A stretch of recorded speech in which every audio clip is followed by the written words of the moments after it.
tokoloba boye émission na biso pesa ya lingala tokoloba la je crois la fois dernière lobela yi makambo ba infrastructure rebelle toko rafraîchir un peu ba téléspectateurs. D'abord infrastructure ezali nini infrastructure ezali moko ya ba priorité oyo esengeli ezala pona développement ya mbuka ndakisa pona commerce esalema bien tozana posa ya ba infrastructure à transport ba infrastructure wana eko permettre fluidité ya commerce ezala pour que circulation ya ba bien na ba personne ezala pona tozana courant na ndako ezosenga na biso tozana ba infrastructure énergétique lokola ba barrage ozomona le barrage est appelé infrastructure les infrastructures o ezo permettre courant et comme la biso na ndako. Au-delà, il y a un barrage. Tu as un domaine militaire pour la sécurité mboka, pour la puissance militaire. Il faut une infrastructure militaire. Dans le cadre, il y a formation. Dans le cadre, il y a développement social. Il faut qu'il y ait des infrastructures sociales. Dans le cadre, il y a des hôpitaux. Ils ont conformément à la cartographie à santé. Et puis, il y a des écoles. Des centres de formation, des écoles artisanales. Tu vois, et puis beaucoup de choses.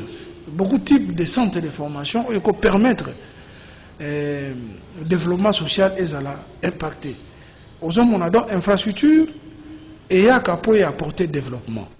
On remarque que le pays, il y a miné, les États-Unis, même Joe Biden, a basé le programme essentiellement dans l'infrastructure.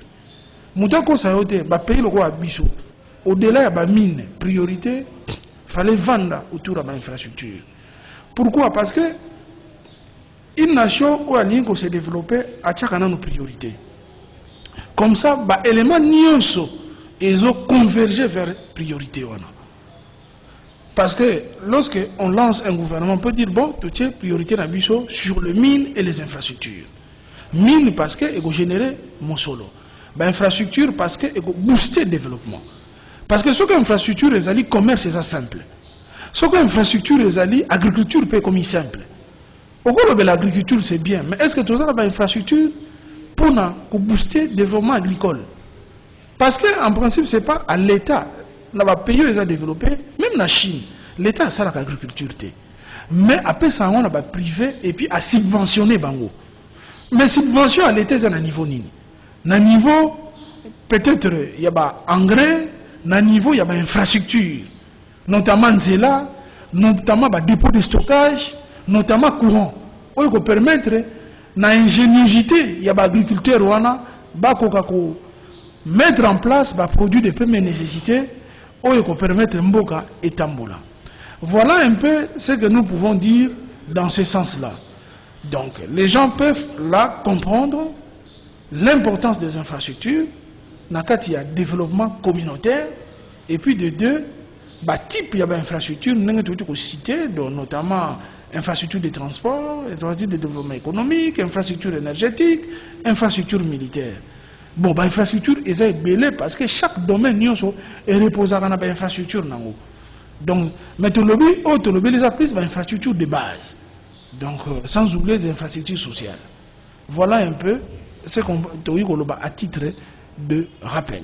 Voilà, alors tout ok directement dans le sujet Nabiso, les population congolaise et qu'on peut profiter de l'infrastructure de Zanango parce que man n'est pas infrastructure de Zanango, mais les population congolaise et qui tonga mboka construire mboka na infrastructure de Zanango. Et c'est le tout ya babroué. Tout le qui la fois dernière, c'est que un État n'est pas biso tout ça mon soloté. Mon solo nabiso et vous allez essentiellement et vous allez reposer dans la mine. Notamment tout ça mbogo tout ça na ba coltan. Tout ça saluer Moussa les autres mais ba lutte contre la corruption, pacification à l'est. Tout ça na ba mine le la cobalt. Ils sont très recherchés à travers le monde, ba lithium aux hommes. Tout ça mbogo na fait ça na. Et ça dit ba moyen sans compter le cuivre aussi. Pour que permettre surtout sur mon solo. Mais mon solo et c'est en principe tout investir dans une infrastructure. Infrastructure et puis ça Moussala. Tout ça na domaine mon côté à vie nationale. Oyo, à ça na priorité le l'infrastructure. Non infrastructure et puis ça Moussala. Alors, tant infrastructure et bandit. Et ça c'est ngani. Et c'est aussi ngetongama. Banani bagotongango. Mais ça va congolais. Pourquoi? Pour la infrastructure na biso.